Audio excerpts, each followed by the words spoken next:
اللهم إني أسألك علما نافعا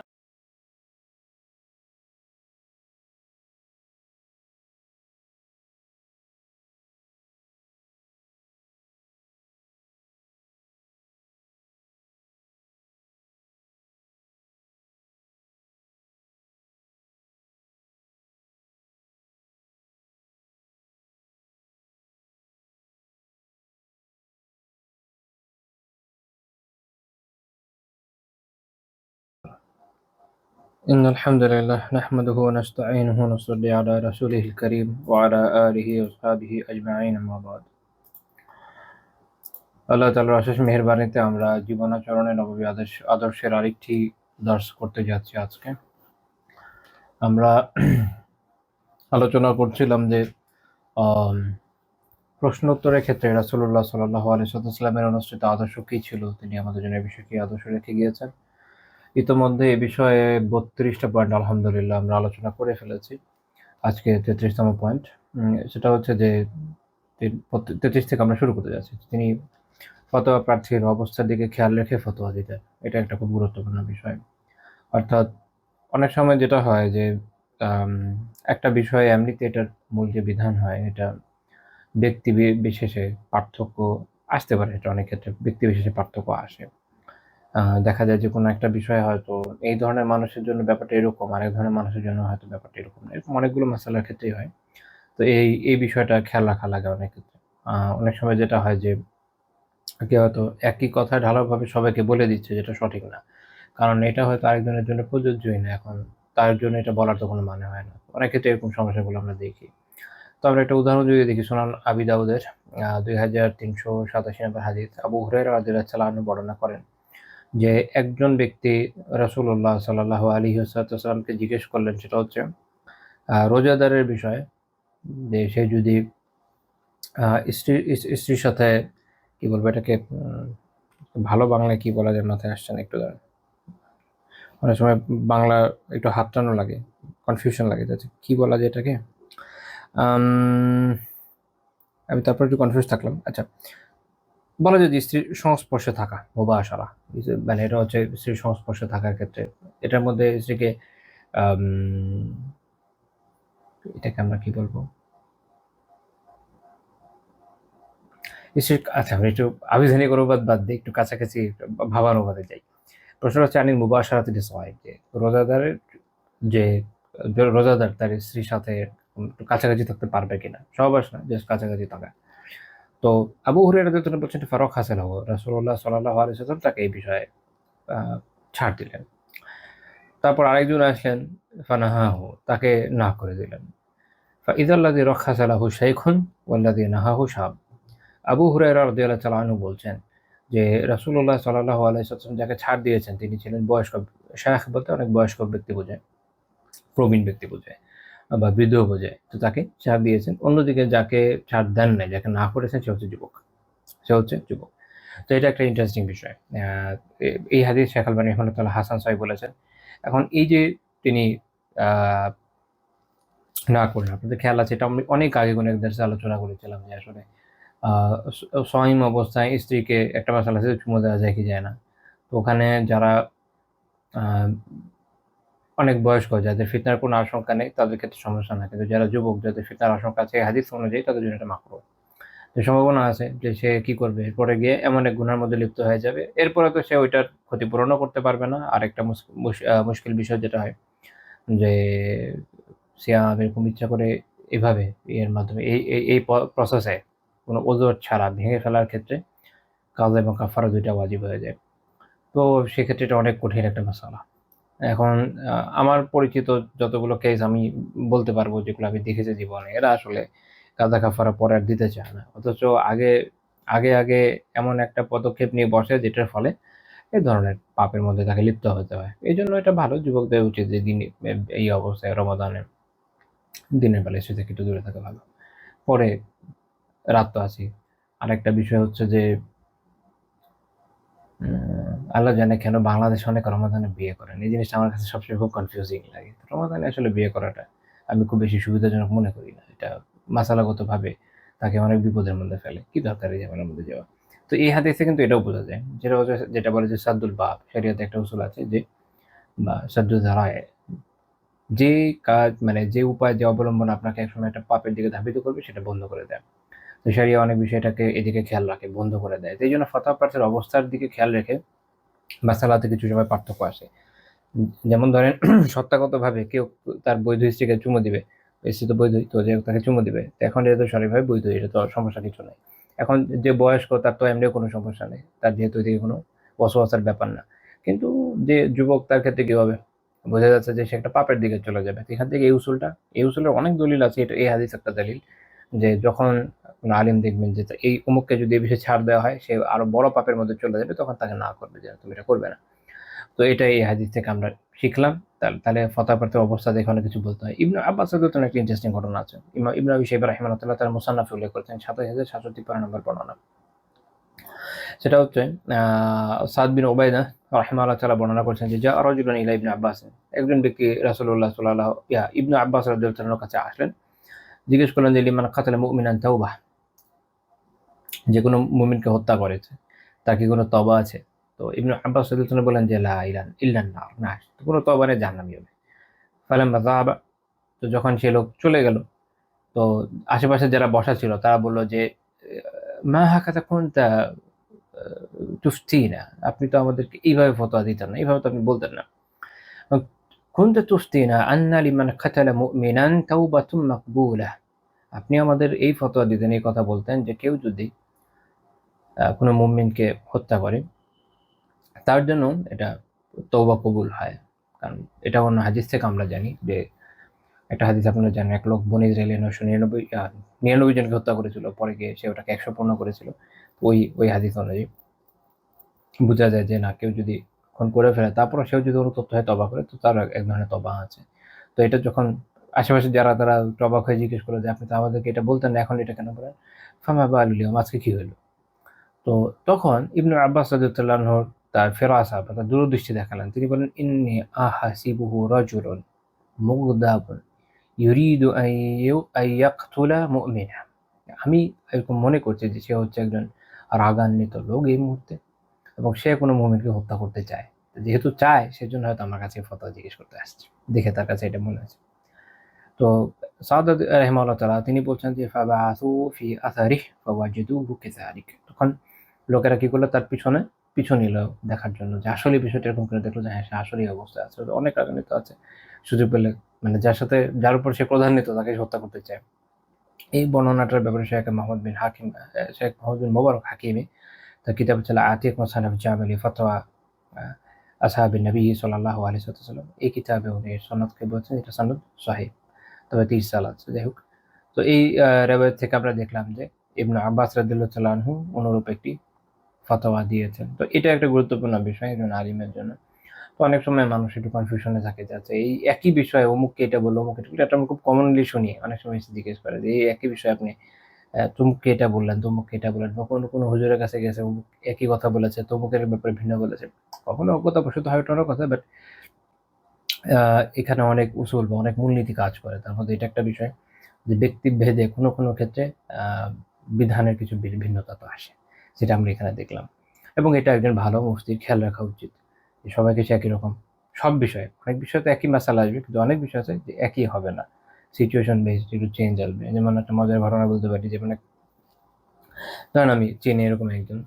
তো সে কোনো একজন মোটামুটি প্রাজ্ঞ মুফতি তাকে একটা মাসালা সম্পর্কে জিজ্ঞেস করেছিল, কোনো একটা আমল সম্পর্কে যে এটা কি তার করা লাগবে কিনা, কাজা করা লাগবে কিনা।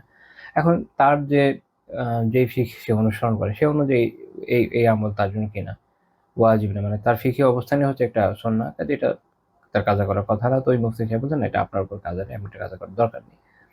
তো সে তো ভাবছে যে এটা কোনো কাজা নেই, সবাইকে সেটা বলে বেড়াচ্ছে। তো এখন অন্য অন্য যাদের কাছে সে বলছে তাদের অনেকে তো ভিন্ন একটা ফিকহ ফলো করে। ধরেন হানাফি ফিকহ ফলো করে যে এই ফিকহ অনুযায়ী আমলটা ওয়াজিব। তো সে এখন অনেকদিন পরে সে জানতে পারল না বাকিদের জন্য এটা কি? বাকিদের জন্য এটা ওয়াজিব। বাকিদের এটা করতে হবে যারা হানাফি ফিকহ অনুসরণ করে। কারণ তাদের দালিলিকভাবে তারা এটা মনে করেন যে এটা ওয়াজিব। তো এখন ওই মুফতি সাহেব তো অন্যদেরকে ফতোয়া দিচ্ছেন না। তাকে স্পেসিফিকলি দেওয়ার একটা কারণ হচ্ছে যে তার ফিকহ অনুযায়ী এটা ওয়াজিব না সুন্নাহ। তো এটা কাজা নেই, এত বিপুল পরিমাণে কাজার দরকার নেই।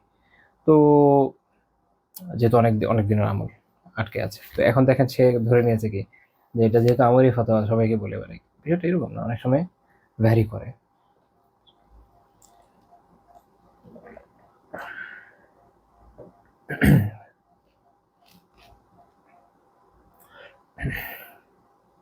যেমন শেখ বিন বাজ রাহিমাহুল্লাহ তাআলা একটা ফতোয়া একবার পড়েছিলাম এই বিষয়ে যে কোনো একটা স্পেসিফিক একটা বিষয়ে যেটাকে উনি বৈধ মনে করেন না, তো অন্য একজন তাকে তিনি প্রশ্ন করেছে যে কোনো এক আলেমের থেকে জেনেছে যেটা বৈধ, এই জন্য সে অনেকদিন ধরে এই কাজটা করেছে, এখন তার কি এর জন্য গুনাহ হবে কিনা? তো বিন বাজ রাহিমাহুল্লাহ বলছেন না, আপনার দায়িত্ব ছিল একজন আলেমকে জিজ্ঞেস করা। আপনি যে আলেমকে জিজ্ঞেস করেছেন ওই আলেম বলেছেন যেটা বৈধ বা বৈধ, আপনি ওটা অনুযায়ী করেছেন। যদি আমি বিভিন্ন মত রাখছি, বাট জরুরি না যে আপনাকে এটা আপনাকে গুনাহ ভাবতে হবে। বাট এখন যদি আপনার এটাকে গুনাই মনে হয়, সঠিক মনে হয় যেটা হ্যাঁ এটাতে গুনাহ, তাহলে এটা কি করবে? এখন আগেটা ছেড়ে দিবেন, ওটা আর করবেন না। বাস, বিষয়টা সহজ, কঠিন করার কিছু নেই। আচ্ছা, 34 নম্বর পয়েন্ট, যে যে সম্পর্কে জিজ্ঞাসা করা হতো তিনি এটা বুঝে নেওয়ার জন্য বিস্তারিত প্রশ্ন করতেন। এটা যে কোনো মুফতি একটা গুরুত্বপূর্ণ দায়িত্ব, যে বিষয়ে প্রশ্ন করা হচ্ছে এটা বিস্তারিত জানা দরকার। বিস্তারিত জানা দরকার যে এই এই বিষয়টা আসলে কি, তাহলে সেই অনুযায়ী তারপর তিনি উত্তর দিতে পারেন। আহ, একটা বর্ণনা বলতে পারি, আবু মুসা রাদিয়াল্লাহু তাআলা আনহুর বর্ণনা, এটা সহিহ বুখারী মুসলিমও আছে, আমি বর্ণনা করছি সুনানুন নাসাই থেকে। সুনানুন নাসাই 5603 নম্বর হাদিস। আবু মুসা রাদিয়াল্লাহু তাআলা আনহু বলছেন যে বাহাসানি রাসূলুল্লাহ সাল্লাল্লাহু আলাইহি ওয়াসাল্লাম ইলাল ইয়ামান, রাসূলুল্লাহ সাল্লাল্লাহু আলাইহি ওয়াসাল্লাম আমাকে ইয়ামানে পাঠালেন। ফাকুলতু ইয়া রাসূলুল্লাহ, আমি বললাম ইয়া রাসূলুল্লাহ ইন্না বিহা আশরিবাতান ফামা আশরাবু ওয়া মা আদউ, ওখানে অনেক ধরনের পানি আছে, আমি কোনটা খাবো কোনটা ছাড়বো? তো রাসূলুল্লাহ সাল্লাল্লাহু আলাইহি ওয়াসাল্লাম জিজ্ঞেস করলেন ওয়া মা হিয়া, এগুলো কি? এখন যেহেতু এগুলো এমন ধরনের পানীয়র কথা আসছে যেটা মদিনাতে মক্কাতে কমন না, তো এই জন্য রাসূলুল্লাহ সাল্লাল্লাহু আলাইহি ওয়াসাল্লাম জিজ্ঞেস করছেন যে এগুলো কি। কারণ যেটা উনি জানেন না সেটা আগে কি জরুরি যেটা জানা, যেটা আসলে কি জিনিস, তাহলে ওই অনুযায়ী উনি ফতোয়া দিবেন। তো অনেক ক্ষেত্রে এরকম একটা সমস্যা দেখা যায় যে অনেকে যে কোনো বিষয় যখন প্রশ্ন করা হয় ওই বিষয়টার ইনডেপথ যাওয়ার বদলে ভাষা ধারণার উপরে, বা সে নিজে যেটা জানে তার একটা আগে থেকে হয়তো কোনো বিষয়ে ধারণা আছে ওটা বলে হয়তো একটা ফতোয়া দিয়ে দিচ্ছে। কিন্তু দেখার বিষয় হচ্ছে যে বিষয়ে ফতোয়া দিচ্ছে ওই বিষয়টা নিয়ে যে প্রশ্ন করেছে হয়তো তার কাছে বিষয়টা মানে সংজ্ঞাই হয়তো ভিন্ন, বা তার অঞ্চলে এটার আসলে নাম একই মনে হলেও অ্যাকচুয়ালি এটার এসেন্সটা ভিন্ন। এগুলো অনেক কিছু গুরুত্বপূর্ণ বিষয় আছে, এটা খেয়াল রাখতে হয়। তো এটা আমরা অনেক সময় দেখেছি, অনেক ক্ষেত্রে এরকম ফতোয়া তো এমন এক জায়গায় দিচ্ছে যে কি হিসেবে দিচ্ছে আল্লাহ তাআলা কোনো ভালো জানেন। হ্যাঁ, কোনো টেক্সটে পেয়েছে, ঠিক আছে, টেক্সটটা আছে, টেক্সট ঠিক এটাকেই ডিনোট করে কিনা, এটাকে বুঝায় কিনা, এটা বোঝা খুব জরুরি। তো এটা একটা ব্যাপার। আরেকটা ব্যাপার হলো তাহলে মুফতিটা জানা দরকার যে যে বিষয়ে প্রশ্ন করা হচ্ছে বিষয়টা আসলে কি। 2 নাম্বার এটা বুঝা গেল যে আপনি কোথাও যাচ্ছেন, বিশেষ করে যারা দেশের বাইরে থাকেন তাদের এটা খেয়াল রাখা উচিত যে কোথাও যাচ্ছেন সেখানে হয়তো এমন কিছু আপনার নতুন কোনো খাবার পানীয় কোনো কিছুর মুখোমুখি হচ্ছেন যেটা সম্পর্কে আপনি কনফিউজ যে আপনি এটা হালাল না হারাম। তো আপনার কাজ হলো আগে কি কোনো একজন আলিম যিনি জানেন তাকে জিজ্ঞেস করে জেনে নেয়া, যিনি এটার প্রকৃতি বুঝেন। এখন সবাই দুনিয়া সবকিছু জানতে হবে বুঝতে হবে এমন জরুরি না, যিনি বুঝেন খুঁজে দেখেন কে আছে, জিজ্ঞেস করেন। আর যদি দেখেন যে না কাউকে খুঁজে পাচ্ছেন না, কেউই বুঝতে পারছেন না, ছেড়ে দেন। যেমন একটা হাদিস আছে, যে বিষয়ে তোমাকে সন্দেহ ফেলে তা মা ইউরিবুক ইলা মা লা ইউরিবুক, যা তোমাকে সন্দেহ ফেলে তা ছেড়ে দাও, আর যেটা সন্দেহ ফেলে ওটা গ্রহণ করে নাও। সিম্পল। আচ্ছা, তো যখন যখন আল্লাহ রাসূল জিজ্ঞেস করলেন তখন মুআয রাদিয়াল্লাহু আনহু কি বলেন, একটা হচ্ছে আল-বিদউ আর একটা হচ্ছে ওয়াল-মিজরু, দুইটা। এখন নাম বলেছেন, আল্লাহ রাসূল সাল্লাল্লাহু আলাইহি ওয়াসাল্লাম জানেন না আল-বিদউ ওয়াল-মিজরু কি, দেখেন দুইটা কিন্তু আরবি শব্দ। কিন্তু যেহেতু ইয়ামেনের মানুষজনের কাছে প্রচলিত একটা বিষয়, এটা মদিনাতে প্রচলিত না, ভাষা এগুলোই কি, তো তখন উনি এই জন্য জিজ্ঞেস করছেন যে এটা কি, আল-বিদউ ওয়াল-মিজরু কি জিনিস। তো এই জন্য জিজ্ঞেস করলো ওয়াল বিদউ ওয়াল-মিজরু কি জিনিস এটা। তো আবু মুসা রাদিয়াল্লাহু তাআলা আনহু ব্যাখ্যা করছেন যে বিজু হচ্ছে আহ, মধু থেকে তৈরি করা এক ধরনের পানীয়, মদের মতো, এগুলো হচ্ছে মদ না, নাবিয়ুল আসল, মধুর মদ, মধু থেকে যে মদ বানানো হয় সেটা হচ্ছে কি আল বিজু। আল মিজরু হচ্ছে যেটা ভুট্টা থেকে হয়, নাবিয়ুল, ভুট্টা থেকে যে মদ তৈরি হয় সেটা হচ্ছে আল মিজরু। এখন দুই ধরনের মদ। তো রাসূলুল্লাহ সাল্লাল্লাহু আলাইহি ওয়াসাল্লাম বলেন লা তাশরাব মুসকিরা ফাইন্নী হারামতু কুল্লা মুসকির, কোনো ধরনের নেশাদায়ক বস্তু পান করবে না, কারণ আমি এরকম সকল ধরনের নেশাদায়ক বস্তু হারাম করে দিয়েছি। তো এখানে রাসূলুল্লাহ সাল্লাল্লাহু আলাইহি ওয়াসাল্লাম তাকে এটা সুস্পষ্ট জানিয়ে দিলেন যে নাম যেটাই হোক না কেন, মদ তো মদই, মদ খাওয়া যাবে না। এক বিষয়। 2 নম্বর বিষয় হচ্ছে যেটা এখান থেকে এটাও দেখা গেল যে রাসূলুল্লাহ সাল্লাল্লাহু আলাইহি ওয়াসাল্লাম আল্লাহ তাআলা প্রদত্ত ম্যান্ডেট অনুযায়ী নিজে অনেক বিষয়ে ঘোষণা দেয় যে এই জিনিসটা হারাম। ওটা আলাদাভাবে কোরআনের আয়াত থাকা জরুরি না। যেমন উনি বলছেন যে ফাইন্নী হার্রামতু, নিশ্চয়ই আমি হারাম করেছি। তো উনি হারাম করার ক্ষমতা রাখতেন, আল্লাহ তাআলা ওনাকে দিয়েছেন। উনি অনুযায়ী প্র্যাকটিস করেছেন। এই হাদিসের সনদ সম্পর্কে শেখ আলবানী রাহমাতুল্লাহ বলছেন হাসানুল ইসনাদ, যেটা সনদ হাসান। 35 নম্বর হাদিস, 35 নম্বর পয়েন্ট। এখানে যেমন আমরা দেখলাম এটার সাথে কোরিলেটেড বলা যায় অনেক ক্ষেত্রে, যে কখনো কখনো যে বিষয় কোন বিষয় সম্পর্কে প্রশ্ন হচ্ছে, উনি একদম এটার মূল এসেন্সটা বোঝার চেষ্টা করতেন, যে একদম খোলা একদম এটা কি বলবো, যে একদম বিস্তারিত ব্যাখ্যার মাধ্যমে যে আসলে বিষয়টা ওভারঅল কি। আমরা অনেক সময় ধরেন কেউ এরকম দেখি যে প্রশ্ন হয়তো কেউ করছে, সংক্ষেপে উত্তর দেওয়ার একটা তাড়াহুড়া থাকে অনেকের, যে সংক্ষেপে শোনার চাচ্ছে উত্তর দিয়ে দিলাম, কিন্তু এটার ভিতরে হয়তো অনেক আলাপ আলোচনার জায়গা থাকতে পারে। তো এরকম একটা ঘটনা, দুইটা রায়ত আমরা দেখি। সহিহ মুসলিমেই আছে দুইটা, 2200 এবং 2199 নম্বর হাদিস। প্রথমটা হচ্ছে আউফ বিন মালিক আল আশজাঈ রাদিয়াল্লাহু তাআলা আনহু বলেন যে কুননা নারকি ফিল জাহিলিয়া, আমরা জাহেলিয়াতে রুকিয়া করতাম, ঝাড়ফুঁক করতাম। ফাকুলনা ইয়া রাসূলুল্লাহ কাইফা তারা ফি যালিক, আমরা জিজ্ঞেস করলাম ইয়া রাসূলুল্লাহ সাল্লাল্লাহু আলাইহি ওয়াসাল্লাম, এটাকে আপনি কেমন দেখেন, কি মনে করেন এই বিষয়ে আপনি? আল্লাহ রাসূল বলেন আরিদু আলাইয়া রুকাকুম, তোমাদের যে ঝাড়ফুঁকের মন্ত্রগুলো আছে, কি বলে ঝাড়ফুঁক করে এটা আমার কাছে উত্থাপন করো। লা বা'সা বিরুকা মা লাম ইয়াকুন ফিহি শিরকুন, কোনো ঝাড়ফুঁকে ততক্ষণ কোনো সমস্যা নেই যদি এতে কোনো শিরক না থাকে। যদি শিরকি বিষয় থাকে, এমন কিছু থাকে শিরক হারাম, তাহলে নাজায়েজ। এটা বলার কারণ হচ্ছে জাহেলিয়াতের সময় ঝাড়ফুঁকের মন্ত্রে যেটা হতো যে অনেক ক্ষেত্রে বিভিন্ন দেব-দেবতার নাম থাকতো।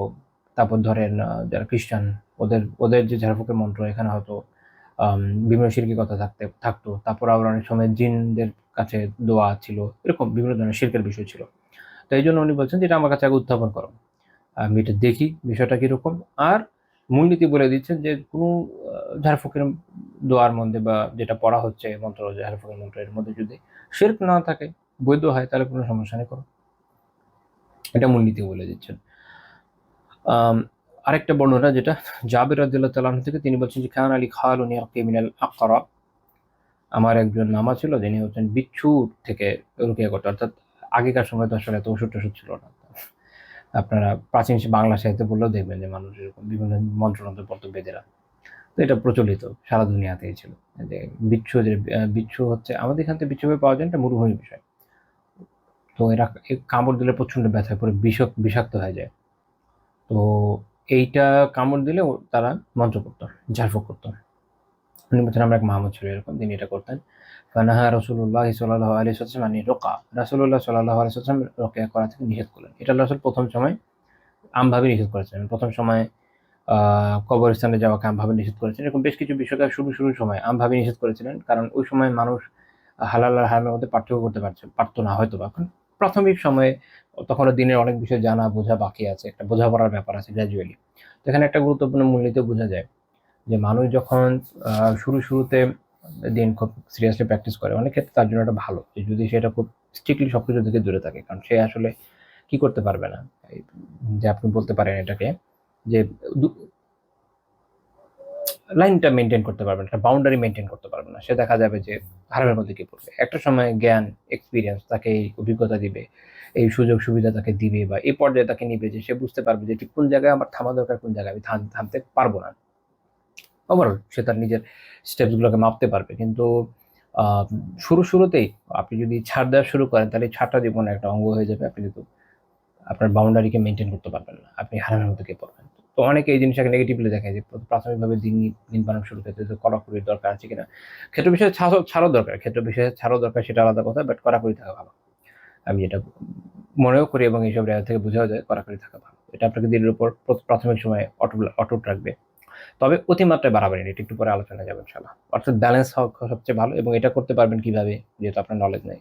অবভিয়াসলি কোনো ভালো আলিমের সান্নিধ্যে থাকেন। যেকোনো জায়গায় যেখানে প্রয়োজন পড়বে তার পরামর্শ নিবেন। যেকোনো জায়গায় ঝামেলা হবে তার কাছে যাবেন। তাহলে যেটা হবে যে আপনি বুঝতে পারবেন যে কোথায় আমার আগানো দরকার, কোথায় ছাড় দেওয়া দরকার। খুব বেশি বাড়াবাড়ি করলেও সমস্যা হয়ে যায়। দিন তার উপর গালিব হয়ে যায়, তাকে মুসিবতে ফেলে দেয়, পরীক্ষায় ফেলে দেয়। আবার খুব ছাড় দিলে একসময় দেখা যায় জালিয়াতুবিল্লাহ, সে হয়তো দিন থেকে বের হয়ে অন্য কোনো দিকে চলে গেছে। তো এইজন্য একটা সমন্বয়টা বেস্ট। বাট রেওয়ায়ত থেকে এটা বোঝা যায় যে শুরুর সময় একটু কড়াকড়ি ভালো। অনেক ধরনের পাপ থেকে আপনাকে রক্ষা করবে। আচ্ছা। তো তারপরে তিনি জাবের রাদিয়াল্লাহু তাআলা আনহু এই মামু আল্লাহ রাসূলের কাছে গিয়ে বললেন যে ইয়া রাসূলুল্লাহ ইন্নাকা নাহাইতানি রুকা ওয়া আনা আরকি মিনাল আকরাব, আপনি তো রুকিয়া থেকে নিষেধ করেছেন, আমি তো বিচ্ছু থেকে রুকিয়া করে থাকি। তো রাসূলুল্লাহ সাল্লাল্লাহু আলাইহি ওয়াসাল্লাম বললেন যে মান ইসতাতা মিনকুম আইয়ানফা আখাহু ফালয়াফআল, তোমাদের মধ্যে যে তার ভাইকে সাহায্য করতে পারে সে করুক, তার করা উচিত। তো এখান থেকে এটা বোঝা গেল একটা ব্যাপক মূলনীতি। ব্যাপক মূলনীতি হচ্ছে যে বৈধভাবে দিনী ভাইদেরকে বা দিনী বোনদেরকে বৈধভাবে যদি সাহায্য করতে করতে আপনি পারেন, এই সক্ষমতা যদি আপনার থাকে, তাহলে উচিত হচ্ছে সর্বাত্মকভাবে সাহায্য করা। যার সামর্থ্য আছে তার উচিত হলো সাহায্য করা। এটা তার করণীয় নয় যেটা বন্ধ করে সে বসে থাকবে। আর আরেকটা বিষয় শেখা গেল, যেটা ইমাম বাইহাকি রাহিমাহুল্লাহ তাআলা তার কিতাব আল আদাবে উল্লেখ করেছেন, ওয়া ফি যালিকা দালালাতুন আলা আন্না কুল্লা নাহয়িন ওয়া ওয়ারাদা আনি রুকা আও আম্মা ফি মা'নাহু ফাইন্নামা হুয়া ফিমা লা ইউরাফু মিনা রুকা আহলি শিরকি ফাকাদ ইয়াকুনু শিরকা, আল্লাহু আ'লাম। তিনি বলছেন যে এই হাদিসটা উল্লেখ, মাত্র যেটা বললাম এটা উল্লেখ করে বলছেন যে এই দলিল আছে, যেমন প্রত্যেকটা বিষয় যা রুকিয়া নিষেধের বিষয়ে এসছে, ঝাড়ফুঁক নিষেধের বিষয়ে এসছে বা এরকম বিষয় যা আসছে আর কি, এতে এইটা হচ্ছে, সেটা হচ্ছে যে নিষেধাজ্ঞা ওই ঝাড়ফুঁকের বিষয়ে যা যা জানা যায় না, লা ইউরাফু, যা জানা যায় না, যেটাতে আসলে কি আছে, হতে পারে যেটা মিন রুকা আহলি শিরকি, যেটা হয়তো মুশরিকদের কোনো রোকেয়া বা ঝাড়ফুঁক হবে, অর্থাৎ এটা বোধহয়, ফলে এটা কি হবে, একসময় শিরকের বিষয় হয়ে যেতে পারে। তো অর্থাৎ আগে জানা থাকা জরুরি। এটা আমি একটা মাসালা কি এটা আমি বলে দেবো ইনশাআল্লাহ একটু করে। কিছু বিষয় জানা থাকা জরুরি, যেটার উপর বেস করে আপনি একটা কিছুকে ব্যবহার করতে পারেন। কি দিয়ে রুকিয়া করা যায়, কি দিয়ে ঝাড়ফুঁক করা যায়। ফাতুল বারিতে ইবনে হাজার রাহিমাহুল্লাহ তাআলা বলছেন, ওয়াকাদ আজমাল উলামা, আলিম এই বিষয়ে ইজমা করেছেন, একমত হয়েছেন, কোনো দ্বিমত নেই, আলা জাওয়াজি রুকা ইনদা ইজতিমাই সালাসাতি শুরুত, তিনটা শর্ত যদি থাকে একসাথে। আর এখানে বলেছেন ইনদা ইজতিমাই সালাসাতি শুরুত, তিনটা শর্ত যদি মজুদ থাকে, তিনটা শর্ত মজুদ থাকতে হবে, থাকলে তারপর রুকিয়া বৈধ হবে। এটা আলিমরা একমত। সেটা হচ্ছে কি, আইয়াকুনা বিকালামিল্লাহি তাআলা, এক নম্বর হচ্ছে আল্লাহ তাআলার কালাম এর মাধ্যমে রুকিয়া করতে হবে, কোরআনের আয়াত দিয়ে রুকিয়া করতে হবে। আও বিআসমাইহি, অথবা আল্লাহ তাআলার নাম, ও ওয়া সিফাতিহি, এবং তার গুণাবলী দিয়ে, আল্লাহ তাআলার নাম ও গুণাবলী আসমা ও সিফাতের মাধ্যমে হতে পারে। তাহলে প্রথমটা হচ্ছে আল্লাহ তাআলার কালাম, মানে এখানে আল্লাহ তাআলার কালাম তো তার সিফাতের মধ্যে আসে। আল্লাহ তাআলার একটা সিফাত হচ্ছে কি, আল্লাহ তাআলার কথা বলেন। তো প্রথম কথা হচ্ছে কি, আল্লাহ তাআলার কালামের মাধ্যমে করা। 2 নম্বর শর্ত কি হতে হবে, ওয়াবিল লিসানিল আরাবী, অথবা 2 নম্বর হলো এবং 2 নম্বর হচ্ছে যে আরবি ভাষায় হতে হবে। এখন অন্য ভাষায় হতে পারে কিনা, হতে পারে। উনি বলছেন আউ বিমা ইউরাফু মা'নাহু মিন গায়রি, অন্য ভাষায়ও এমন ভাষায় হতে হবে যেটা অর্থ জানা যায়, ওখানে কি বলছে। কারণ আপনি যদি নাই বুঝেন যেখানে কি বলছে, তাহলে এখানে শিরক আছে কি না আপনি বুঝবেন না। দেখবেন যে বিভিন্ন রকমের হরফ দিয়ে করে, বলে আবজাদের হরফ। বলছে কেউ তো জানে, দুনিয়ার এরকম কেউ জানে, ওরকম পিকুলার ভাষা তো দুনিয়ার যে কেউ জানতে পারে, এটা কোনো কথা না।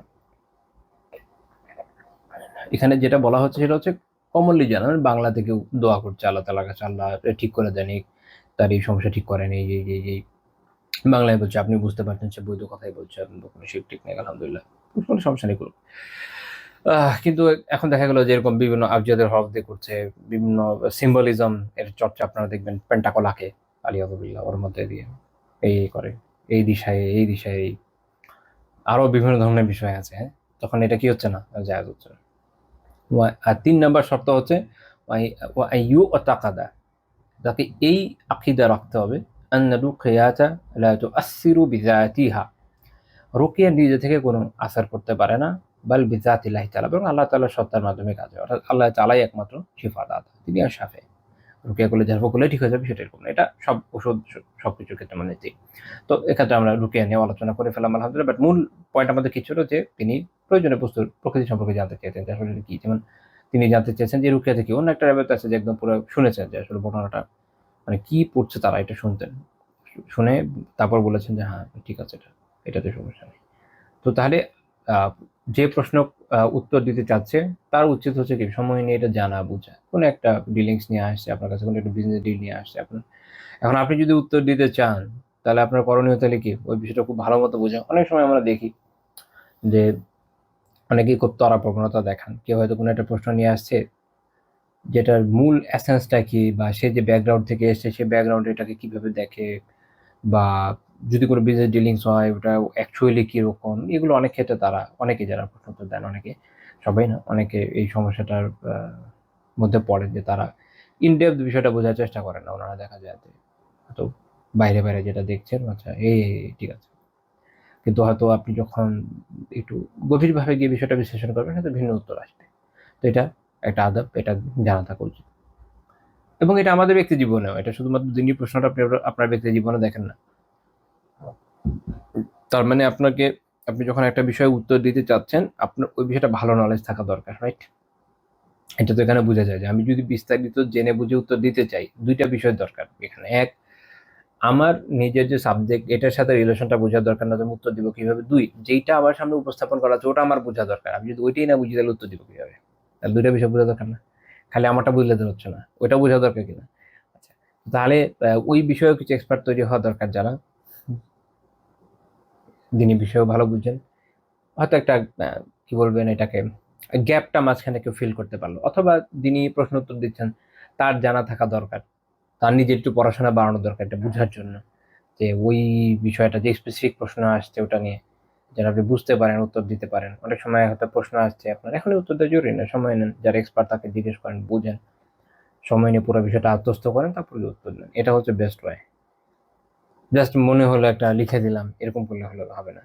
আচ্ছা, 34 নম্বর পয়েন্ট, যে তিনি প্রশ্নকারীর জন্য সহজতম সমাধান খুঁজে দিতেন। এটা একটা গুরুত্বপূর্ণ বিষয় দিনের ক্ষেত্রে। আল্লাহ তাআলা যেমন বলছেন না, ওয়ানুইয়াসসিরুকা লিল-ইউসরা, আমি আপনার জন্য সহজ শরীয়ত এর অনুসরণকে সোজা করে দিব। ওয়ানুইয়াসসিরুকা, আমি সহজ করে দেব, লিল-ইউসরা, সহজের জন্য। অর্থাৎ সহজ যে শরিয়া ইটসেলফ কি সহজ, শরিয়া ইটসেলফ সহজ। এটা অনুসরণকে আল্লাহ তাআলাই সহজ করে দেন। সূরা আলায় আল্লাহ তাআলা বলেছেন। ইমাম ইবনে কাসির রাহিমাহুল্লাহর ব্যাখ্যায় বলছেন, অর্থাৎ নুসাহহিলু আলাইকা আফআলাল খাইরি ওয়া কওয়ালাহ, আমি আপনার জন্য কল্যাণকর কাজ, নেক কাজকে এবং নেক কথাকে সহজ করে দিব। ওয়ানুশাররিউ লাকা শারআন সাহলা সামহাম মুস্তাকিমা আদলান লা লা ইওয়াজ না, শব্দটা আমি ভুলে গেছি, দুঃখিত। আচ্ছা, এই কথাটা ছিল এরকম, মাঝখানে ভুলে গেলে অর্থটা মনে আছে যে আমি আপনার নুসাহিলু লাকা আফআল খাইরুল আকালা, আমি আপনার জন্য সৎকর্ম করা এবং নেক কাজ করা এবং নেক কথা বলাকে এটাকে সহজ করে দিব। উনশারিউ লাকা শারআন সাহলা, এবং আমি আপনার জন্য এমন একটা শরিয়ত প্রণয়ন করি বা করছি বা করি যেটা হচ্ছে সহজ, সাহরান সামহা, সহজ উদার, মুস্তাকিমা যেটা সরল, আদলা যেটা ন্যায়সঙ্গত। আমি আপনার জন্য এমন এক শরীয়ত প্রণয়ন করি যা সহজ, উদার, সরল, ন্যায়সঙ্গত এবং যাতে কোনো বক্রতা নাই। লা লা উইজাজা ফি, লা হারাজা ওয়ালা উসরা, যেটাতে কোনো বক্রতা নেই, কোনো সংকীর্ণতা নেই এবং কোনো কষ্ট নাই। অর্থাৎ এমন একটা শরিয়া যেটাতে কোনো বক্রতা নাই, সংকীর্ণতা নেই এবং কোনো কষ্ট নাই। তো এটা হচ্ছে এই শরিয়ার বৈশিষ্ট্য যেটা আল্লাহ তাআলা আমাদেরকে দিয়েছেন। শরিয়া ইটসেলফ সহজ, এটা একটা গুরুত্বপূর্ণ বিষয়। তো এরকম না যে কেউ এসে বলবে যে শরিয়া যেহেতু সহজ তাহলে আমরা এই বিধানটা বাদ দিই, সহজ কিছু একটা করি, এরকম না। শরিয়া ইটসেলফ সহজ, এটা একটা গুরুত্বপূর্ণ বিষয়। তবে শরিয়াতে কোনো বিষয় এরকম থাকে যে অপশন থাকে যে এটার জায়গায় ওইটা নেওয়া যায়। আবু হুরায়রা রাদিয়াল্লাহু তাআলা বর্ণিত একটা হাদিস আছে যে নবী সাল্লাল্লাহু আলাইহি ওয়াসাল্লাম বলেছেন যে ইন্নাদ দীনা ইউসর, নিশ্চয়ই দিন হচ্ছে সহজ। লা ইউশাদ্দা দীন আহাদুন ইল্লা গালাবা, কেউ যখন দিনের মধ্যে কঠোরতা অবলম্বন করে তখন দিন তার উপর প্রাধান্য বিস্তার করে। এটার মানে কি? ইমাম ইবনু রাজব রাহিমাহুল্লাহ তাআলার একটা সহিহ বুখারী ব্যাখ্যা আছে, এটা নাম ফাতুল বারী, ওটার নাম ফাতুল বারী। আমার ভুল না হলে ইবনু রাজব রাহিমাহুল্লাহটা আগে লেখা, তো উনি শেষ করতে পারেননি, পরে ইবনু হাজার রাহিমাহুল্লাহ ফাতুল বারী আবার লিখেছেন, একই নামে কিতাব। তো ইবনু রাজব রাহিমাহুল্লাহ তাআলা বলছেন, ওয়া মা'নাল হাদিস, হাদিসের অর্থ হচ্ছে আন-নাহয়ু ওয়া তাশদীদি ফিদ-দীন, অর্থাৎ দিনের ব্যাপারে যে বাড়াবাড়ি এটাতে নিষেধ করা। বিআন ইয়াহমিলাল ইনসানু নাফসাহু মিনাল ইবাদাতি মা লা ইয়াহতামিলুহু ইল্লা বিকুলফাতিন শাদীদা। উনি বলছেন যে এই যে দিনের ব্যাপারে বাড়াবাড়ি এবং অতিরিক্ত কঠোরতা অবলম্বন এটাকে নিষেধ করা হচ্ছে। এর মানে হলো মানুষজন ইবাদতের ক্ষেত্রে নিজের উপর এমন বোঝা চাপিয়ে না আনে যেটা কেবলমাত্র চরম কষ্ট এবং বলতে পারে অনেক প্রচেষ্টার মাধ্যমে সে হয়তো বহন করতে পারবে। অনেক কষ্ট হবে।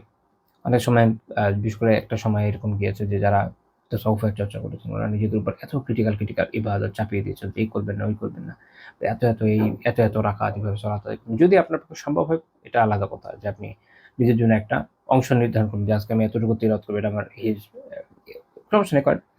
অথবা মনে হলো যে আমি এই পরিমাণ নফল প্রতিদিন পড়েন, এটা কোনো সমস্যা না। কিন্তু সমস্যা হচ্ছে যে আপনি এত হিউজ অ্যামাউন্টে চাপায় দিবেন কোনো একটা আমল যেটা আপনার পক্ষে সম্ভব না, তখন কি হয়ে যাবে? আপনি নিজে একসময় ক্ষতিগ্রস্ত হবেন। এই জন্যই পরের হাদিসের পরের অংশ বলা আছে যে লা ইউশাদ্দা দীনা আহাদুন ইল্লা গালাবা, কেউ যদি দিনের ক্ষেত্রে বাড়াবাড়ি করে তো দিন তার উপর প্রাধান্য লাভ করবে। অর্থাৎ কেউ যখন কেউ ইবনে রাজব রাহিমাহুল্লাহ বলছেন যে আন্না দীনা লা ইউখাযু বিল মুগালাবা, যে দিন এটা আপনি জোর করে আপনি গ্রহণ করতে পারবেন এরকম না, কোনো বাড়াবাড়ি করার মাধ্যমে গ্রহণ করতে পারবেন এরকম না। ফামান শাদ্দা দীনা গালাবাহু ওয়া কাতাহ, কেউ যদি দিনের ব্যাপারে খুব বেশি কঠোরতা দেখায় তাহলে কি হবে? শেষ পর্যন্ত সে নিজে দুর্বল হবে, অথবা এভাবে বলতে পারি যে গালাবাহু, দিন তার উপর প্রাধান্য লাভ করবে, অর্থাৎ সে হেরে যাবে, দিনকে সে আসলভাবে করতে পারবে না, এবং ওয়া কাতাহ, এবং দিন তাকে বিচ্ছিন্ন করে দিবে হয়তো। অর্থাৎ এই দিনকে যেভাবে সে কঠোরতার সাথে নিতে গেছে এভাবে সে আসলে করতে পারবে না, মাঝখানে সে দিন থেকে আমল থেকে বিচ্ছিন্ন হয়ে যাবে। এটা প্র্যাকটিক্যাল উদাহরণ আপনার অনেক দিনে,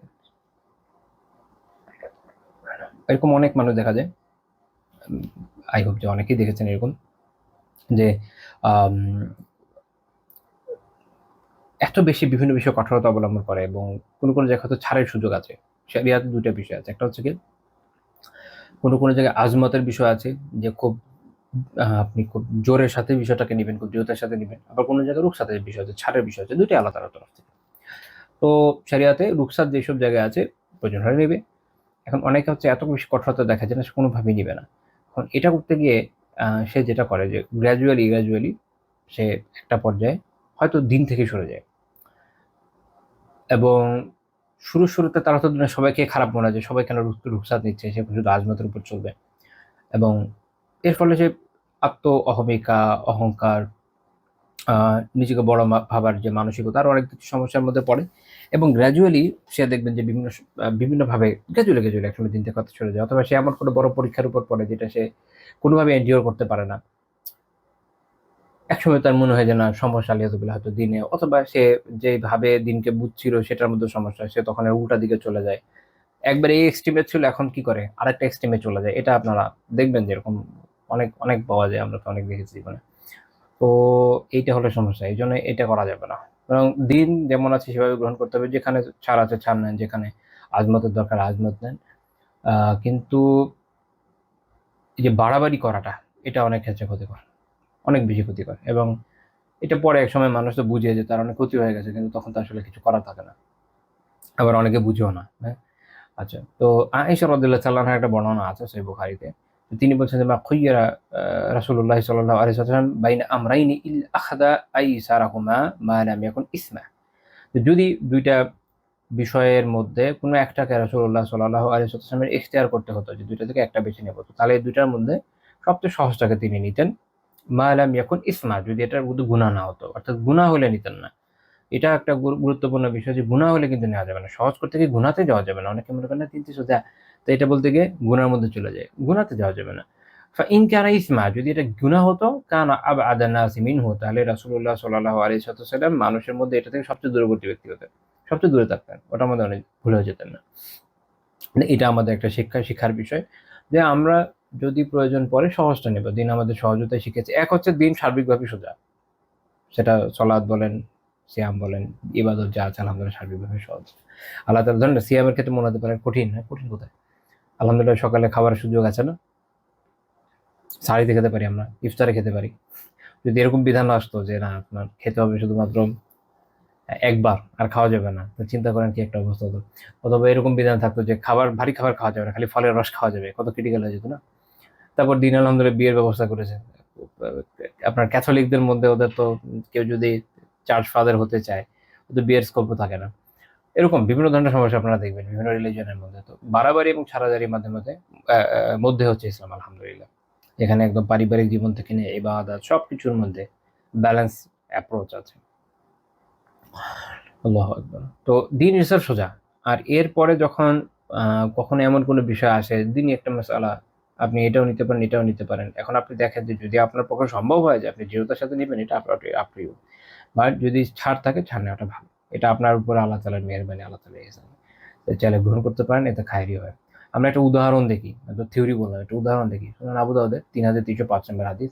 জাবির বিন আব্দুল্লাহ রাদিয়াল্লাহু তাআলা আনহু বলছেন যে আন্না রাজুলান কামা ইয়াউমাল ফাতহি, মক্কা বিজয়ের দিন রাসূলুল্লাহ সাল্লাল্লাহু আলাইহি ওয়াসাল্লামের কাছে একজন ব্যক্তি এসে বলল, ইয়া রাসূলুল্লাহ, ইন্নী নাযারতু লিল্লাহি ইন ফাতাহাল্লাহু আলাইকা মাক্কা, যদি আপনি মক্কা বিজয় করেন, তাহলে আমি আল্লাহ তাআলার কাছে মান্যত করেছি যে যদি আপনি মক্কা বিজয় করেন, আন উসাল্লিয়া ফি বাইতুল মাকদিসি রাকাতাইন, তাহলে আমি বাইতুল মাকদিসে 2 রাকাত সালাত আদায় করব। যেখানে রাসূলুল্লাহ সাল্লাল্লাহু আলাইহি ওয়াসাল্লাম বিজয় করবেন কি মক্কা, আর উনি মান্যত করেছেন যে যদি মক্কা বিজয় হয় তাহলে আমি 2 রাকাত পড়বো কোথায়, বাইতুল মাকদিসে। এখন বাইতুল মাকদিস ওখান থেকে কত দূরে, আর ওই আমলে যাতায়াত কত কষ্ট, এবং তার থেকেও ক্রিটিক্যাল একটা বিষয়, বাইতুল মাকদিসের যে মসজিদ, এটা আসলে ওই সময় আলাদাভাবে বোঝা খুব টাফ ছিল, কারণ এটা রীতিমতো হারিয়ে গিয়েছে। এটা ওমর রাদিয়াল্লাহু তাআলা আনহু গিয়ে পরে পুনরুদ্ধার করেন এক্সপার্টদের নিয়ে, যে অ্যাকচুয়ালি এটা সীমাটা কি হবে। ও খ্রিস্টানদের হাতে ছিল, পরে ওই ওই সময় খ্রিস্টানদের হাতে ছিল, আর বহু কাল আগে ইহুদিদের হাতে ছিল। মূল যে মসজিদ কমপ্লেক্স, এটা খুঁজে পাওয়া টাফ, কারণ আপনারা দেখেন ওখানে অনেকগুলো স্থাপনা আছে। এবং ওমর রাদিয়াল্লাহু তাআলা যখন যান, ওই সময় ওই জায়গাটা রীতিমতো ভাগাড়ের মতো ছিল, মানুষ ওখানে ময়লা ফেলার জায়গা করে রেখেছিল, ওই জায়গায় গিয়ে সালাত আদায় করবে। তো কিন্তু উনি ওখানে করবেন, উনি এটা নিয়ত করেছেন, তো মান্যত করেছেন। তো আল্লাহ রাসূল বলেন যে সল্লি হা হুনা, এখানে মক্কায়। উনি বলছেন যে মসজিদে হারামে, এখানে সালাত আদায় করেন। তো এটা হচ্ছে রাসূলুল্লাহ সাল্লাল্লাহু আলাইহি ওয়াসাল্লামের দেওয়া ছাড়, যে তাহলে এখানে করো, ওখানে যাওয়ার কোনো প্রয়োজন নেই। সুম্মা আ'আদ আলাইহি, তো সে ব্যক্তি আবারও একই কথা বলল। আল্লাহ রাসূল তখনও বলেন যে সল্লি হা হুনা, এখানে সালাত আদায় করো। তো উনি আবার থার্ড বার। এখন আল্লাহ রাসূল সাল্লাল্লাহু আলাইহি ওয়াসাল্লাম 2 বার তাকে ছাড় দিয়েছেন, ২য় বার তো দিবেন না। তিনি বলছেন যে শাআনু কিতাব, তাহলে তুমি যেটা ভালো মনে করে করো আরকি। তুমি যেটা চেয়েছো ওটা করো।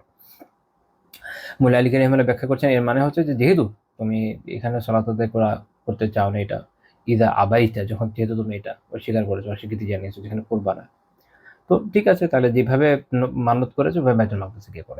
এখন কঠিনটা নাও, সিম্পল।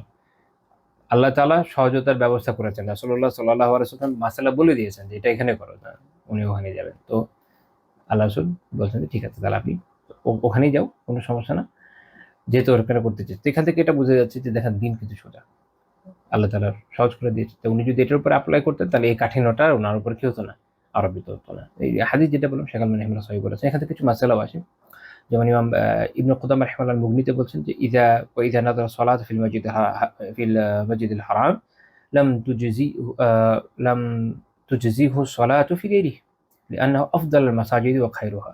এটা একটা মূলনীতি যে যদি কেউ মসজিদুল হারামে মান্যত করে, আমি মসজিদুল হারামে সালাত আদায় করব, তাহলে হচ্ছে অন্য কোনো জায়গায় আদায় করলে হবে না, কারণ এটা সর্বোত্তম জায়গা। এখন হচ্ছে আফজাল মাফজুলের একটা মাসালা, সর্বোত্তম জায়গা। আপনি যদি নিম্ন জায়গার মান্যত করেন, সর্বোত্তমটার মধ্যে করলে হয়ে যাবে, কিন্তু সর্বোত্তমটার মান্যত করলে ওটা নিচে আনা যাবে না। এটা হচ্ছে মূল বিষয়। কেউ যদি মসজিদে হারামে মান্যত করে ওখানে আমি 2 রাকাত পড়বো, তাকে ওখানেই পড়তে হবে। এই জন্য তিনি বলছেন যে কারণ হচ্ছে এটা হচ্ছে আফদালুল মাসাজিদ ওয়া খায়রুহা, এটা হচ্ছে সর্বোত্তম মসজিদ এবং তার চেয়ে সবচেয়ে কল্যাণকর, আকসারুহা সাওয়াবান লিল মুসাল্লি ফিহা, এবং মুসল্লি এখানে সালাত আদায় করলে এখানে সবচেয়ে বেশি সওয়াব লাভ করে সারা দুনিয়ার সব মসজিদের চেয়ে।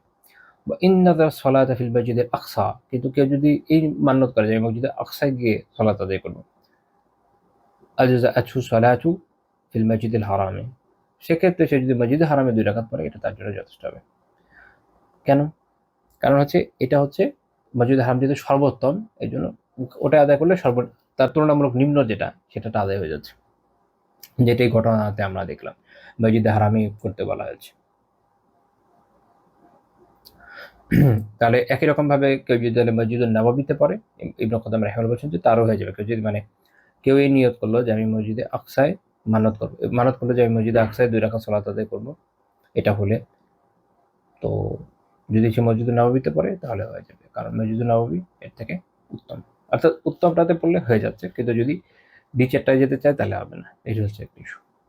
37 নম্বর পয়েন্ট, যে তিনি উম্মার জন্য সবচেয়ে উপকারী বিষয়ে বাছাই করতেন। এটা তো আমরা এমনিও জানি। সহিহ বুখারী একটা রিওয়ায়াত আছে 3394 নম্বর হাদিস, আবু হুরায়রা রাদিয়াল্লাহু আনহু বলেছেন। এটা হচ্ছে মেরাজের রাতের বর্ণনা, আপনারা অনেকবার পড়ে থাকবেন, অনেকবার শুনে থাকবেন। যে রাসূলুল্লাহ সাল্লাল্লাহু আলাইহি ওয়াসাল্লাম বলেন যে মেরাজের রাতে উনি বলছেন যে রাআইতু মূসা, আমি মূসা আলাইহিস সালামকে দেখেছি, ওয়া ইযা রাজুলুন কাআন্নাহু মিন রিজালি শানুয়া। তিনি বলছেন যে আমি তাকে দেখেছি এরকম হালকা পাতলা দেহের অধিকারী এক ব্যক্তি, তার চুল কোঁকড়া ছিল না, মনে হচ্ছিল তিনি শানুয়া গোত্রের লোক। শানুয়া হচ্ছে ইয়েমেনের একটা গোত্র, ওখানকার লোকদের চেহারা যেরকম ওরকম। ورأيت عيسى فإذا هو رجل ربعة أحمر كأنما خرج من ديماس وأنا أشبه ولد إبراهيم। তারপর তিনি বলছেন যে আমি ঈসা আলাইহিস সালামকে দেখেছি, তিনি হলেন মধ্যম দেহ বিশিষ্ট, গায়ের রং ছিল লাল, যেন তিনি এখনই গোসলখানা থেকে বের হলেন এরকম। মানে কিছু মানুষ আছে না, দেখলে মনে হয় এখনই গোসল করেছে এরকম।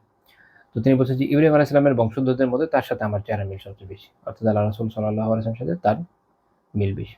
তো তারপর তিনি বলছেন সুম্মা উতিতু বিইনাআইনি, আমার কাছে দুটা পেয়ালা আনা হলো, মিরাজের রাতে দুটা পেয়ালা আনা হলো। ফি আহাদিহিমা লাবানুন ওয়া ফিল আখির খামর, তার দুইটা পেয়ালার মধ্যে একটাতে আছে দুধ, আরেকটার মধ্যে আছে মদ। অন্য রেওয়ায়তে পানির কথাও আছে। যাই হোক, ফাকাল আশরাব আইয়ুহুমা শি'তা, বলা হলো যে আপনি যেটা চান পান করেন। আল্লাহ রাসূল বলছেন ফাআখাযতু লাবান ফাশারিবতুহু, আমি দুধ নিলাম এবং পান করলাম। ফাকিল, তখন বলা হলো আখাযতাল ফিতরাহ, আপনি ফিতরতকে গ্রহণ করছেন, অর্থাৎ স্বভাব ধর্ম যেটা, স্বভাব মানুষের স্বভাব যেটার সাথে সাদৃশ্যপূর্ণ সেটাকে গ্রহণ করেছেন। আমা ইন্নাকা লাও আখাযতাল খামরা, যদি আপনি মদকে গ্রহণ করতেন, গাওয়াত উম্মাতুকা, তাহলে আপনার যে উম্মাহ পথভ্রষ্ট হয়ে যেত। আয়াতুল্লাহ। তো দেখেন যে রাসূলুল্লাহ সাল্লাল্লাহু আলাইহি ওয়াসাল্লাম এক্ষেত্রেও উম্মার জন্য সর্বোত্তমটা গ্রহণ হচ্ছে। এটাও একটা প্রশ্নের মতো যে শেখ হাফিজুল্লাহ তাআলা তিনি এখানে এটা আনার কারণ হচ্ছে যে এটা একটা প্রশ্নের মতো। ওনাকে যখন এটা বলা হলো যে যেটা কোনটা ভালো, যেটা আপনি চান অ্যাকচুয়ালি সেটা আপনি নেন, তো তিনি যেটা নিলেন সেটা ওইটাই যেটা উম্মার জন্য কল্যাণ। তো ইমাম নববী রাহিমাহুল্লাহ তাআলা তার সহিহ মুসলিমের ব্যাখ্যায় বলছেন যে এখানে একটা বিষয় যে কার মাধ্যমে জানানো হলো, মানে যে বলা হলো যে কোনটা নিবেন, কে বলছিল, এটা নিয়ে আলেমদের কিছু মতভেদ আছে। ইমাম নববী রাহিমাহুল্লাহ প্রাধান্য দিয়েছেন যেটা জিবরিল আলাইহিস সালাম বলে থাকেন। আরেকটা বিষয় হচ্ছে যে এই যে বলা হচ্ছে ফিতরাহ, এটার উদ্দেশ্য কি? নববী রাহিমাহুল্লাহ ব্যাখ্যা করছেন যে এটা হচ্ছে আল ইসলাম ওয়াল ইস্তিকামা, ইসলাম এবং দ্বীনের উপর যে দৃঢ়তা, অর্থাৎ আপনি ইসলাম এবং দ্বীনের উপর দৃঢ় থাকাটাই হচ্ছে কি ফিতরাহ। আল্লাহ তাআলা আমাদের দান করেন, এর উপর রাখেন সবসময়। আমি 38 নম্বর পয়েন্ট যে প্রশ্নকারীর জন্য যদি সম্ভব হয় তাহলে তিনি ছাড়ও দিতেন। এমন কিছু বিষয় থাকে যেখানে ছাড় দেওয়া যায়, আবার এমন কিছু বিষয় যেখানে ছাড় দেওয়া নাই। যেমন সহিহ মুসলিমের 1349 নম্বর হাদিস, ইবনে আব্বাস রাদিয়াল্লাহু আনহু বর্ণনা করেছেন যে রাসূলুল্লাহ সাল্লাল্লাহু আলাইহি ওয়াসাল্লাম বলেছেন যে হারামাল্লাহু মক্কা, এটা হচ্ছে মক্কা বিজয়ের পরে উনি বলেছেন যে আল্লাহ তাআলা মক্কাকে হারাম করেছেন। মক্কা তো হারাম, নিরাপদ, এখানে কারো উপর কোনো ধরনের হামলা করা যায় না। ফালাম তাহিল্লা লি আহাদিন ক্বাবলি ওয়ালা লি বাদিন ওয়ালা লি আহাদিন বাদি, আমার আগে আল্লাহ রাসূল বলছেন আমার আগেও কারোর জন্য এটা হালাল ছিল না, এই জন্য আবরাহা যখন হামলা করেছে ধ্বংস হয়ে গেছে, এবং আমার পরেও কারোর জন্য হালাল হবে না। তার মনে রাখেন কারোর জন্য কখনোই হালাল হবে না। তো কেউ আলিয়াযুবিল্লাহ এরকম ঘটনাও ঘটেছে, আপনারা জানেন যে মক্কাতে হামলা করার মতো দুর্ঘটনা ঘটেছে। তো এটা যে করেছে তাহলে হালাল হয়নি, এটা হারামি হয়েছে। উহিল্লাত লি সাআতাম মিন নাহার, আমার জন্য দিনের একটা অংশের জন্যই শুধুমাত্র এটা হালাল করা হয়েছিল, এটা একটা বিশেষ কারণে। লা ইউখতালা খালাহা ওয়ালা ইউদাদু শাজারুহা ওয়ালা ইউনাফফারু সাইদুহা। তারপর তিনি বলে দিচ্ছেন যে কাজেই এটা যেহেতু বৈধ, এটা যেহেতু হারাম, এই জন্য এখানে কি করা যাবে না, ঘাসকে উৎপাদন করা যাবে না, ঘাস সেভাবে থাকবে, গাছকে কাটা যাবে না, গাছ সেভাবে থাকবে, এবং এখানে যে শিকারী প্রাণী আছে এদেরকে তাড়িয়ে দেওয়া যাবে না, এগুলোর মতো থাকবে, চলে বেড়াবে। ওয়ালা তুলতাকাতু লুকতাতুহা ইল্লা লিমুআররিফ, এখানে যে লুকতা পড়ে পাওয়া বস্তু ওখানে পড়ে থাকে, কোনো কারো জিনিস হয়তো পড়ে গেছে পকেট থেকে, এটা তোলা যাবে না। এক শর্তে তোলা যাবে, সেটা হচ্ছে জানার প্রাপ্তি ঘোষণার জন্য, এটা পাওয়া গেছে এরকম আর কি। লুকতার আলাদা মাসালা আছে, ওটা আমরা এখন যাচ্ছি না। তো এটা উনি বলে দিচ্ছেন। তো এখান থেকে এটাও বোঝা যাচ্ছে, আমি একদিন ভুলে গেছি, আমার নবী রহমানে বলছেন, ইবনে হাজার বলেছেন, আমার খেয়াল নাই, যেটা বোঝা গেল যে কিয়ামত পর্যন্ত, অর্থাৎ একটা সময় আসবে যে যখন তো হাবশা থেকে একজন আসবে যে আরবকে ধ্বংস করে ফেলবে, তার আগ পর্যন্ত এটা কেউ আসলে কি করতে পারবে না, কারোর জন্য হালাল হবে না, কেউ এটা এভাবে ধ্বংস করতে পারবে না। আচ্ছা, এটা একটা বিষয় যেটা আসলে এখান থেকে জানা গেল। তো ইবনে আব্বাস রাদিয়াল্লাহু তাআলা ওই সময় ওখানে ছিলেন, তিনি বলেন ইল্লাল ইখজির ব্যতীত, কারণ উনি আবার ব্যাখ্যা করছেন লি সোয়াগাথিনা ও কুবুরিন, এটা আমাদের স্বর্ণকারদের জন্য এবং আমাদের কবরগুলোর জন্য প্রয়োজন। আর কোনো বর্ণনা ছিল বুয়ুত আমাদের বাড়ির জন্য লাগে। ইখজির একটা ঘাস, এটা একটা সুগন্ধি গুল্ম, এটা স্বর্ণকাররা সোনার গলানো কাজে ব্যবহার করতো পরে, আর কবরের উপরে দেওয়া হতো। এটাতে একটা সুবিধাজনক ছিল, মক্কাবাসী এটা ব্যবহার করতো। এটা তাদের জন্য খুব জরুরি বিষয়। এখন ঘাস যদি উৎপাদন করা না যায় তো এক্সিডেন্ট কি হবে? তো তিনি বললেন যে এটা ব্যতিক্রম, অর্থাৎ এটাতে একটা অবকাশ দিয়ে দেন। আল্লাহ রসুল বলেন ইলা এক্সিট ব্যতীত। তো এটা একটা সম্ভব ছিল যেখানে ছাড় দেওয়ার। দেখেন যে তিনি আম ভাবে বলে দিচ্ছেন, যেটা হচ্ছে আম বিধান হচ্ছে এটা যে এটা করা যাবে না, ঘাস নেওয়া যাবে না। খাস হচ্ছে বিশেষভাবে এক্সিটেরটা ব্যতিক্রম, এক্সিট নেওয়া যাবে। ইমাম নবী রাহিমাহুল্লাহ তাআলা এটা ব্যাখ্যা করছেন, যেটা একটা হতে পারে যে যখন ওনাকে প্রশ্ন করা হচ্ছে হয়তো ওই সময় ওহী হয়েছে। আরেকটা হতে পারে যে আল্লাহ তাআলা হয়তো আগেই জানিয়ে দিয়েছেন যে না এরকম একটা প্রশ্ন আসবে, যখন আসবে তখন ছাড় দিয়ে দিবেন। আরেকটা হতে পারে যে তিনি হয়তো ইজতিহাদ করেছেন, এবং এটাও গুরুত্বপূর্ণ বিষয় যে আল্লাহ তাআলা যদি তার কোনো ইজতিহাদকে বাতিল না করেন তাহলে অবশ্যই এটা দিনের মূল বিধান হিসেবে বলবৎ থাকবে, এবং তাই থাকছে। তো এখানে আমরা একটা বিষয় বললাম যে যদি কোনো বিষয় ছাড় দেওয়ার সুযোগ থাকে তাহলে একজন আলিম, একজন মুফতির উচিত হচ্ছে ওই জায়গাগুলোতে ছাড় দেওয়া। ৩৯ নম্বর পয়েন্ট, সেটা হচ্ছে যদি ছাড় দেওয়ার সুযোগ না থাকে এমনও আসতে পারে, এবং এই জায়গায় আমরা দেখি যে কোনো আমরা অনেকে তো এদিক ওদিক করি, বাট রাসূলুল্লাহ সাল্লাল্লাহু আলাইহি ওয়াসাল্লাম স্পষ্ট জানিয়ে দিয়েছেন আচ্ছা নেই এই বিষয় নাই, মানে নেই। সুনান আবু দাউদের ৫১২ নম্বর হাদিস, আব্দুল বিন মাকতুম রাদিয়াল্লাহু তাআলা আনহু অন্ধ ছিলেন। তো তিনি বললেন ইয়া রাসূলুল্লাহ ইন্নী রাজুলুন দারিরুল বাসার শাশিউদ দার, আমি ইয়া রাসূলুল্লাহ আমি তো অন্ধ, এক লোচে অন্ধ, এবং আমার ঘর অনেক দূরে। ওয়ালি কাঈদুন, আমার একজন পথপ্রদর্শক আছে। কাঈদ হচ্ছে অন্ধ লোককে কেউ যখন হাত ধরে ধরে নিয়ে ঘুরে বেড়ায়, এই হচ্ছে কাঈদ। এটা আরো অন্য প্রয়োগ আছে, বাট এখানে এটাই হচ্ছে অর্থ। লাইউলা ইমানে, কিন্তু সে আমার অনুগত না, অর্থাৎ আছে না যেহেতু অন্ধ লোক, এখন বললে সে হয়তো না আমি যাবো না, এরকম করা নাকি আলহামদুলিল্লাহ। তো এটা ঠিক হওয়া উচিত সব, যে যারা মানুষকে সাহায্য করে, সাধারণ মানুষ, অসহায় মানুষ, তাকে সাহায্য করলে পারফেক্টলি সাহায্য করা উচিত। ফাহাল্লি রুখসাতুন আন উসাল্লিয়া ফি বাইতি, আমার জন্য কি রুখসাত আছে, ছাড় আছে যে আমি আমার বাড়িতে সালাত আদায় করব। এখানে মনে রাখেন আব্দুল্লাহ বিন উম্মি মাকতুম রাদিয়াল্লাহু তাআলা ওই সাহাবী যার শানে কোরআন আয়াত নাযিল হয়েছে। এবং আরেকটা গুরুত্বপূর্ণ বিষয় আছে, যখন মদিনাতে প্রথম শিক্ষক প্রেরণার প্রয়োজন ছিল তখন মুসআব বিন উমাইর রাদিয়াল্লাহু তাআলার পাশাপাশি আব্দুল্লাহ বিন উম্মি মাকতুম রাদিয়াল্লাহু তাআলাকে পাঠানো হয়েছে।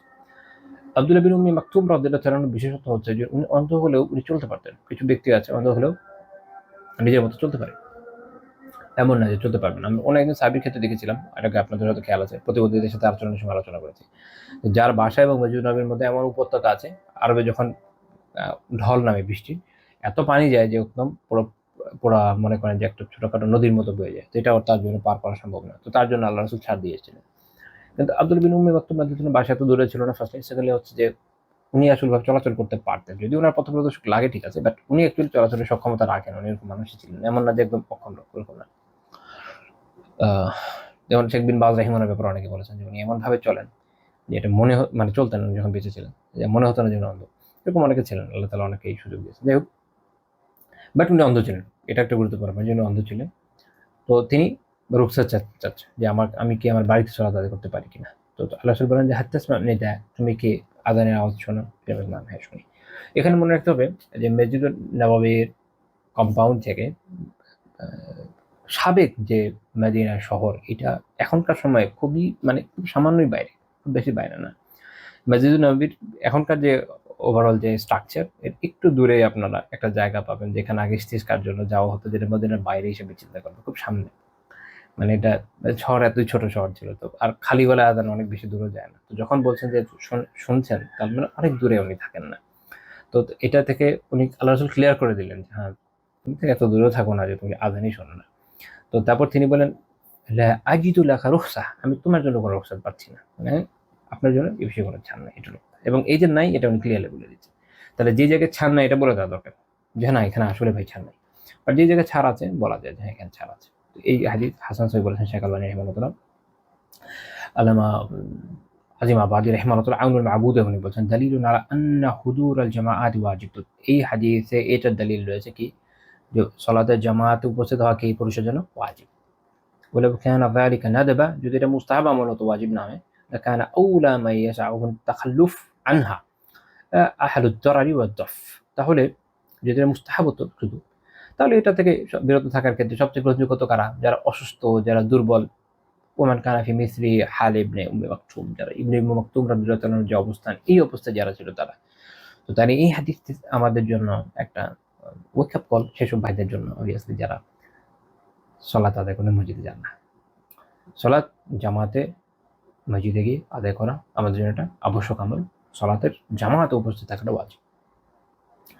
এবং মসজিদ তো আলহামদুলিল্লাহ বাংলাদেশে, বিশেষ করে ঢাকায়, যারা ঢাকায় আছেন, সব জায়গায় না হতে পারে, বাট ঢাকায় তো অবভিয়াসলি খুবই খুবই অ্যাভেলেবল। আপনি জাস্ট এত কাছাকাছি মসজিদ পান, কি বলবো, যে ধরেন যেমন আমি আমার এখানে, আল্লাহ জানে আমি এতগুলো মসজিদের আজান শুনি, একমাত্র আল্লাহ তাআলা জানেন কতগুলো শুনি। মাঝে মাঝে নিজে হ্যাং হয়ে যায়, মানে এতগুলোর দিক থেকে আজান আসে। তো মাশাআল্লাহ ভালো, আলহামদুলিল্লাহ। আশেপাশে এত মসজিদ আমাদের 5 মিনিট আই থিঙ্ক ওভারঅল লাগে না ইউজুয়ালি। কোনো না কোনো মসজিদ পাওয়া যায় হাঁটলে, বা ধরেন টাইম একটু হাঁটলে 10 মিনিটই লাগলো। অনেক দূরে না, আধা ঘন্টা হাঁটতে তার হচ্ছে না, 1 ঘন্টা হাঁটতে তার হচ্ছে না। পৃথিবীর অনেক দেশ আছে যেখানে দেখবেন যে অনেক অনেক দূরে মসজিদ, হাঁটতে গেলে অনেক দূর পর্যন্ত হাঁটা লাগে একটা মসজিদ পাওয়ার জন্য। অনেক দেশে মানুষ আছে, যেমন অস্ট্রেলিয়াতে, ইউএসএতে, বিভিন্ন জায়গায় আছে মানুষ অনেক দূর থেকে 1 ঘন্টা লাগে ড্রাইভ করে আসে জুমা সলাতে শরীক হওয়ার জন্য। বাকি ওয়াক্তে আসা তাদের পক্ষে সম্ভবই না। তো এটা আমাদের বোঝা উচিত যে আল্লাহ তাআলা আমাদেরকে আলহামদুলিল্লাহ কত বড় নিয়ামত দিয়েছে, যে আমাদের এত কাছাকাছি মসজিদ। একটু বের হলে, এবার আমি একবার চিন্তা করেছিলাম যে আমি আমার আশেপাশে, আমার মহল্লার আশেপাশে যেগুলো আছে প্রত্যেকটাই বলবো। আমার 4টা মসজিদ আলহামদুলিল্লাহ কাছে আছে, ডানে একটা আছে, একটু সামনে গেলে হাতের ডানে, বাসা থেকে বের হলে, মানে আমার যে এরিয়া আবাসিক, বের হলে হাতের ডানে একটা, বামে একটা, একটু সামনে একটা, 3টা। পিছনে একটা আছে, ডান দিকে 4 নাম্বার, আর এই কোনাকুনি পিছনে একটা আছে, ওটা আমি কখনো যাই নাই। আল্লাহ আলম, ওটা একটু দূরে মেবি। তো ওইদিকে, মানে ওই এরিয়াতে আমি কখনো ঢুকি নাই। তো এইটা আর কি, যে আপনাকে একটা উদাহরণ দিচ্ছি। আমি ঢাকাতে কোনো কোনো জায়গায় দেখেছি একটাই রাস্তা, বুঝছেন, এই মাথায় একটা, এই মাথায় একটা, এই মাথায় একটা, মানে এত কাছে, জাস্ট রাস্তা পার হবেন একটা মসজিদ আর একটা মসজিদ। তো আল্লাহ তাআলা এত এত নিয়ামত দিয়েছেন আলহামদুলিল্লাহ ঢাকাবাসীকে। আমি তারপর আরো অন্যান্য জায়গায় দেখেছি, আই থিঙ্ক চিটাগাঁয়ে দেখেছি, অন্যান্য জায়গায়, আরো অনেক জায়গায় দেখেছি যে একটু পরপর গেলে, নারায়ণগঞ্জে ছিলাম কিছু সময় আমি, ওখানে আমি দেখেছি একটু পরপরই মসজিদ। মাশাআল্লাহ, দেখেন এত এত মসজিদ, না মসজিদের মধ্যে মুসল্লি পাওয়া যায় না, সালাতের সময় খুবই অল্প, খুবই অল্প। জুমার সময় তো আলহামদুলিল্লাহ হয়। এখন জুমার সময় যারা হচ্ছে সবাই তো আর বহিরাগত না, তাহলে এই এলাকারই বাকি ওয়াকগুলো তো কোথায় থাকে? এদের মধ্যে অনেকে আছে আলহামদুলিল্লাহ ওয়াক্তে সালাত আদায় করে, তো বাসায় পড়ছে বা দোকানে পড়ছে, বা এই আর কি, দেখা যাচ্ছে যে মসজিদে যাচ্ছে না। এই অভ্যাসটা আমাদের বদলানো উচিত, এই নিয়ামতের কদর করেন। যারা এমন কোথাও থাকেন যেখানে মসজিদ ওভাবে পান না, তারা না বুঝেন। অনেকে যারা দেশের বাইরে যায়, আমার বন্ধু বান্ধব অনেকে আছে বাইরে যখন গেছে কোনো দেশে, তো তাদের আফসোসের একটা বড় কারণ, অনেকের মাঝে এটা দেখেছি যে মসজিদের অভাব। অনেক দূরে হয়তো মসজিদ, আসলে আর পারাও যায় না, সারাদিন কাজকর্ম করে আবার যাওয়াটা অনেক সময় কষ্ট যায়। আমার এক ভাইয়ের কথা আমি জানি যে উনি কয়েক মাস, আই থিঙ্ক আমার যদি ভুল না হয়, অনেক আগের কথা তো, মানে উনি দোয়া করে যাচ্ছেন যে আল্লাহ একটা মসজিদের পাশে যদি বাসা পেয়ে যেতাম। আলহামদুলিল্লাহ পরে উনি পাওয়ার পর খুবই খুবই হ্যাপি, আমাকে একদিন মেসেজ দিচ্ছেন যে ভাই আমি তো পেয়ে গেছি। আমার সিনিয়র ভাই কি, যে পেয়ে একটা মসজিদের পাশে এরকম বাসা পেয়ে গেছি, আমি তো উঠে যাচ্ছি আলহামদুলিল্লাহ, আমি খুব হ্যাপি এই জন্য। একদম ঠিক মসজিদের ইমিডিয়েট সামনে বাসা পেয়ে গেছে আলহামদুলিল্লাহ। সুবহানাল্লাহ। তো এইটা না আমাদের আসলে কদর করা উচিত। আমাদের অনেকের মধ্যে এই রুখসাত খোঁজার একটা প্রবণতা আছে। রুখসাত খুঁজবেন কেন? দিনে আমলের ক্ষেত্রে নিজে থেকে খুঁজবেন হচ্ছে যে কিভাবে করা যায়। যত মানে যত পারা সম্ভব নিজে, নিজে আরো যাবেন যে আমি ইনশাআল্লাহ মসজিদে যাবো। আর একজন মুমিন বান্দা, একজন পুরুষ, আল্লাহ তাআলা তাকে এই বৈশিষ্ট্য দিয়েছেন যে মসজিদে আপনি নিয়মিত সালাত আদায় করলে যে সুকুন পাবেন, আল্লাহ তাআলার সাথে যে সম্পৃক্ততা পাবেন, এটা আপনি আর কোথায় পাবেন? উম একবার আমার এক স্টুডেন্ট, সে আলহামদুলিল্লাহ দিনিয়াতেই পড়াশোনা করা, যে সে আমাকে একবার এই বিষয়ে বলছিল যে তাদের একটা জায়গায় একটা মার্কেট প্লেস আরকি, ওখানে ওরা জামাত করে। আমি বললাম আপনাদের মার্কেট প্লেসের ঠিক মার্কেটের সামনে একটা মসজিদ। আপনার এটা ভিতরে করার কি দরকার? মানে জাস্ট মার্কেটটা পার হবেন, রাস্তা পার হবেন, সামনে মসজিদ। আপনার এমন কি দরকার এই মার্কেটের ভিতরে এখন জামাত করার? মসজিদে চলে যান। কয়েক মিনিটের হাঁটা, আমি গিয়েছি ওই জায়গায়। এজন্য বলা হয়। তাই বললাম দেখেন আপনাকে একটা আইডিয়া দিই। যে মনে করেন যে আপনি যদি ওখানে জামাত করছেন, জামাত হচ্ছে আলহামদুলিল্লাহ আপনার ওয়াজিব আদায় হয়ে যাচ্ছে। ঠিক আছে, খুব ভালো। কিন্তু আপনি এই যেখান থেকে মসজিদে যাচ্ছেন, মসজিদে যাওয়ার জন্য মসজিদে দোয়া পড়বেন। প্রত্যেক কদমে কদমে আপনি নেকি পাচ্ছেন। যতক্ষণ অপেক্ষা করছেন ওখানে গিয়ে বসে থাকছেন, এটার জন্য আপনি সওয়াব পাচ্ছেন। সালাত শেষ করার পরে ফেরেশতারা আপনার জন্য ওখানে যতক্ষণ বসে আছেন দোয়া করছে, আপনি তখনও নামাজের হালতে গণ্য হচ্ছেন। ওটা আপনি এখানেও পাবেন, ঠিক আছে, বাট ওখানে আপনি পাচ্ছেন। বাট এই যে যাতায়াতের সময় সওয়াব, মসজিদের একটা আলাদা আবহ থাকে, মসজিদের মধ্যে একটা একটা রহমতের একটা পরিবেশ আছে, যেটা আপনি অন্য কোথাও আসলে পাবেন না। তারপরে যখন আপনার চলা শেষ হবে আপনি আসবেন, আবার আপনার মন সবসময় লেগেই থাকবে যে আমি কখন যাবো। আর অন্য সময় তো আপনার মনে হবে যে দোকানের বাইরে দাঁড়ায় যাচ্ছে। এই যে আপনি যাচ্ছেন আসছেন, আপনার যে সাথে রিলেশন তৈরি হচ্ছে মসজিদে, আপনি মনে করেন শুধু জুমা ছাড়া 1 মাস বন্ধ করে দেখেন, আপনি মনে করেন 1 মাস শুধুই এখানেই জামাত পড়েন, ওখানে গেলেন না, আপনার তো যেহেতু জামাতের ওয়াজিব আদায় হয়ে যাচ্ছে বিধান। তো দেখেন তো এটা আপনার আসলে হার্টের উপর কিরকম প্রভাব ফেলে। তুমি তো না ওস্তাদ, আমি তো এটা আমি দেখছি যে এটা আসলে অনেক নেগেটিভ ফিল হয়, মানে মসজিদ একটা পজিটিভ এনার্জি দেয়, এটা আমাদের আমাদের আমাদের জন্য একটা পাওয়ার হাউস হচ্ছে, মমিন পুরুষের জন্য একটা পাওয়ার হাউস হচ্ছে মসজিদ। মসজিদে যাবে, 5 ওয়াক্ত যাবে, মসজিদে বসবে, মসজিদে সালাত আদায় করবে, ইমামের পিছনে সালাত আদায় করবে, জিকির করবে, তেলাওয়াত করবে, মসজিদে কিছুটা সময় কাটাবে। এই সময়টা আসলে আলহামদুলিল্লাহ সারাদিন চলার জন্য আমাদেরকে পাওয়ার দেয়।